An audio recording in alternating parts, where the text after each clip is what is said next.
खबर यह है कि जब से राष्ट्रवादी सरकार देश के अंदर आई है तब से अकरम राजपूत गजवाए हिंदू लागू करने का और हिंदुओं को मारकर यहाँ पे इस्लाम देश स्थापित करने का मन बना चुका है। ममता बनर्जी बंगाल में हिंदुओं को मार काट जारी कर चुकी है। जो डायन है बंगाल की, जो चुड़ैल है, जो सुअर की बच्ची है, जो मुख्यमंत्री पद पर बैठी हुई है, हमें वो संवैधानिक पद पर बैठी है, इस तरह के शब्द का इस्तेमाल नहीं करना चाहिए। लेकिन जो हिंदू बहन बेटियों के साथ घरों में बम फेंके जा रहे हैं रोहिंग्या मुसलमानों द्वारा, क्या करें, उनकी पूजा करें। तो जो ममता बनर्जी है वहां पे आतंक मचाई हुई है। केरल में हिंदुओं को काटा जा रहा है जहां पे राष्ट्रवादी सरकार नहीं है। झारखंड में हिंदू की फल की दुकान बंद कराई जा रही है, उससे भी हिंदू फल दुकान लिख दे रहा है तो उस पर एफआईआर दर्ज हो जा रहा है।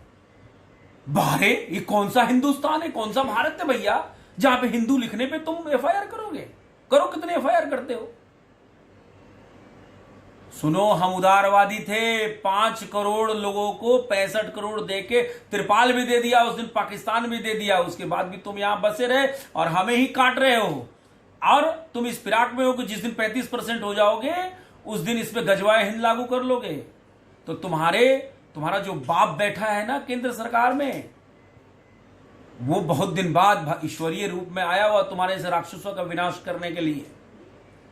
एनपीआर लागू हो रहा है, 2 ही बच्चे पैदा कर पाओगे। मैं तो कहता हूं एक ही तुम्हारे लिए होना चाहिए, दूसरे पे तुमको जेल हो जाना चाहिए। हम 5 हमारे 25 यहां पे फ्री के खाने आए हो, न धंधा है न पानी है, एक चैरिटी तुम्हारा नहीं है, एक कोई तुम अच्छा काम नहीं करते हो, यहां गजवाए हिंद लागू करोगे? कोई काम है? जमीन बाजार बना लिया, जमीन पे कब्जा कर लिया, फलाना कर लिया, ढिकामा कर लिया। तो इस लाइव को हम समाप्त करने के पहले आपको 4 बिंदुओं पे बात करेंगे।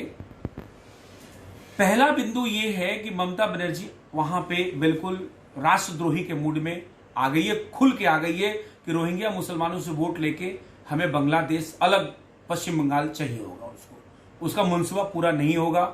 और मुझे अगर मौका मिले मैं उस मौत के कुएं में भी जाने को तैयार हूं, लेकिन ममता बनर्जी को मारने के लिए तैयार हूं अगर मुझे बैकअप मिले। सिंपल बात है, इसको आप चाहे ममता बनर्जी बहुत एफआईआर दर्ज कराई है, हमारे अभिजात भैया पे उसने जो है एफआईआर दर्ज कराया, अभी आया है, कराने दीजिए एफआईआर दर्ज उसको। लेकिन ये सुशील तिवारी नहीं बोल रहा है, ये हिंदू बोल रहा है, ये भारत का 90 करोड़ हिंदू बोल रहा है। ममता बनर्जी के कृत्य से वो आतंकित है, वहां हमारी बहन बेटियों के साथ बलात्कार हो रहे हैं, घरों में बम फेंके जा रहे हैं। पहला मुद्दा, मुनव्वर राना लखनऊ का साला कोढ़ी जो है, कोढ़ी जानते हैं, कोढ़ी है वो, नाम मिक्स रखते हैं ना ये हरामखोर। मुनव्वर राना 90 करोड़ हिंदुओं को जानवर और नपुंसक बोल रहा है, ठीक है? तो इस तरह के जो राष्ट्रद्रोही हैं ये अकुला रहे हैं, कुलबुला रहे हैं। मुनव्वर राना गजल रोडवेज का मालिक, साला ट्रांसपोर्टर, आज कई दशकों से यहां भारत को लूट रहा है? पाकिस्तान उसकी गाड़ी जाती है, फलाने जाती है, उसमें भी केस जारी कराने वाला है हरामखोर को। जानवरों खुद है, उसको दुनिया जानवर लग रही है। अरे हम तो सनातनी हैं, हम बेटी बहन की इज्जत करना जानते हैं। माँ, हम तो भारत माँ को भी इज्जत करते हैं, हम चींटी को भी आटा खिलाते हैं। तुम तो साले अपनी बेटी और बहन से, मुनव्वर राना, तुम शादी करते हो। तुम्हारे इससे गंदा आदमी को भारत भूमि पर रहने का कोई अधिकार नहीं है। तुम्हारे ऐसे लोगों को पाकिस्तान और अरब कंट्री भेज देना चाहिए। पॉइंट नंबर 1 हो गया आपका पश्चिम बंगाल, ममता बनर्जी डायन चुड़ैल। Point number 2 Munawwar Rana Lucknow. Point number 3 Akram Khan Delhi, Microsoft गजवाए हिंद, हिंदुओं को काट डालेंगे, इस्लाम स्थापित कर देंगे। Point number 4 Ekta Kapoor. एकता कपूर को डर नहीं है आज के डेट में, एकता कपूर को डर नहीं है, या अनुष्का शर्मा को डर नहीं है, उनको ये डर ही नहीं है। यहां तो 70 साल से वो करते आ रहे कंट्रोवर्शियल काम, और उनको बुद्धि देखो।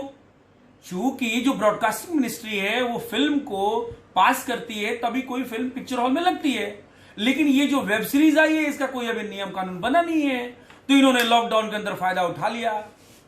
एक फौजी ड्यूटी करने जाता है, उसकी बीवी अपने प्रेमी के संग, उसकी स्तंभ जो हमारे भारत की शान है, जो राष्ट्र की शान है, उस स्तंभ के साथ, उस लड़की के साथ वो रंगरलिया मनाता हुआ पाया जाता है, ये दिखाती है वो। कौन? एकता कपूर। वो कपूर नहीं है, ये सब कन्वर्टेड साले चोर हैं, सब साले के साले। ये बॉलीवुड में तो मैं समझता हूं कि 90% इस्लामीकरण वहां हो चुका है।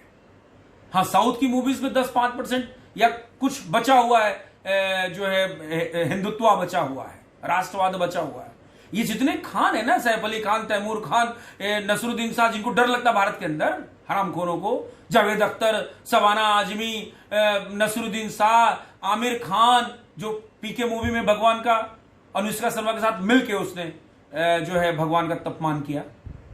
वही मजार का नहीं किया उसने, मदरसे का नहीं किया, मस्जिद का नहीं किया, लेकिन मंदिरों का अपमान किया, भगवान का अपमान किया। चूंकि उस समय राष्ट्रवादी सरकार थी नहीं तो आमिर खान के पिछवाड़े पे भी साले जूते पड़ते, चोर साले। ये बॉलीवुड का गांडू खान, ये जितने बॉलीवुड के खान है ना, इनको तो पहले भगाना चाहिए। सही बता रहा हूं आपको। सोनू सूद आगे पूरा खिला दिया, बड़ी जलन हो रही है। सलमान खान पीएम केयर में फंड नहीं देंगे। एक कोई राष्ट्रवादी खान बता दो जो आके पीएम केयर में फंड दिया हो यार, कोई अच्छा चैरिटी का काम किया हो। और वो करेगा तो उसका खाएगा कौन? वो तो फल में, खाने में मल मूत्र मिला के खिलाता, तो कौन खा लेगा भैया? गाय का मीट खिलाता, कौन खा लेगा भैया? तो हमें तो तुम्हारा खाना भी नहीं, हमें तो तुम्हारा बाइकआउट करना है, हमें तुमसे चाहिए भी नहीं चैरिटी। हम स्वस्थ हैं भैया, समृद्ध हैं, हमें किसी तबलीगी का या किसी पाकिस्तानी का या किसी मुस्लिम भाइयों का कुछ नहीं चाहिए। सॉरी, आप अपने रास्ते यहां से निकलिए। योगी जी भाड़ा दे रहे थे, हम भाड़ा भी नहीं देंगे, पिछवाड़े पे लातम लगे।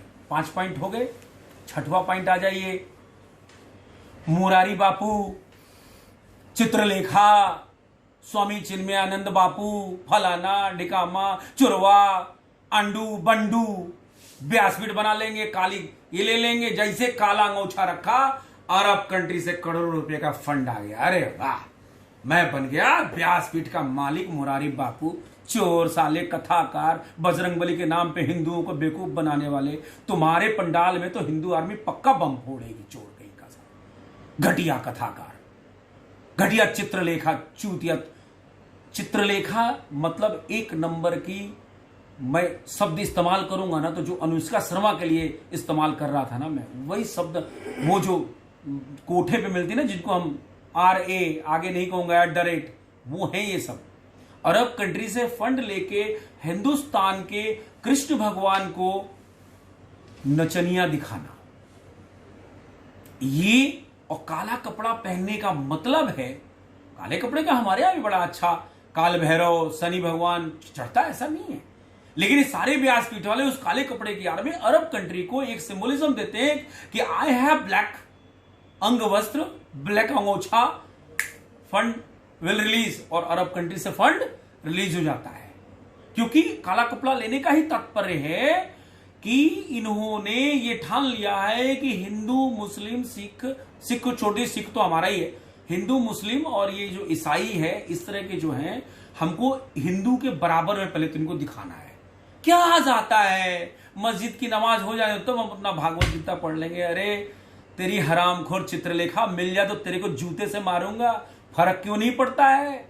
ये हिंदू राष्ट्र है, तुमको हमने हिंदुओं का प्रवचन भेजा था भागवत गीता सुनाने के लिए, क्या फर्क पड़ता है? तुम ठेकेदार हो, चूतिया कहेगी। कमा लिया 2-4 करोड़, अरब कंट्री से फंड मिल गया तो तुम हिंदुओं को मिक्स करोगे, फर्क नहीं पड़ता है। तमाचा खाओगे तुम, फर्क नहीं पड़ता है। ये इस तरीके से देश के अंदर जो बात हो रही है, इसी वजह से हिंदू आर्मी ने आज 2 महीना 3 महीना पहले जो आह्वान चलाया था, इन सब सारे मुद्दों पे जो लाइव में आपने अभी तक सुना या वीडियो में सुना, इन सारे मुद्दों पे हिंदू आर्मी ने एक जो चलाया था। आप अच्छी खबर जानेंगे, अच्छी खबर क्या है? लाउड स्पीकर हट रही है, हटाएंगे ये सब। अभी हाईकोर्ट का आदेश है, सुप्रीम कोर्ट का, इनको हटाना पड़ेगा। इंडिया भारत हो रहा है, राम मंदिर बन रहा है, 370 हट चुका है, पाकिस्तान अधिकृत कश्मीर हमारे पास आने के लिए बिल्कुल खुश है, वो बहुत जल्द अपने पास आने वाला है। और पाकिस्तान कश्मीर नहीं, पाकिस्तान भी बहुत जल्द आने वाला है, टेंशन मत लीजिए आप लोग। ये बनेगा विश्व गुरु, अखंड भारत, जो हमारा सपना है। बस मैंने या मेरी जो संगठन है, हम कोर के लोग ने और पूरे हिंदू समाज ने, ये हिंदू ने तय किया, ये जो जमाती कोरोना फैला रहे हैं या जो राष्ट्रद्रोही हैं, जो अपने आप को मुसलमान कहते हैं, जो राष्ट्र धर्म की बात नहीं करते हैं, उनका कैसे सफाया किया जाए। क्या हम उनकी तरह मारकाट कर सकते हैं? तो हमने कहा हम पहले तो नहीं करेंगे, लेकिन हम गांधी जी भी नहीं कहते एक गाल पे मारो तो दूसरा देंगे ना।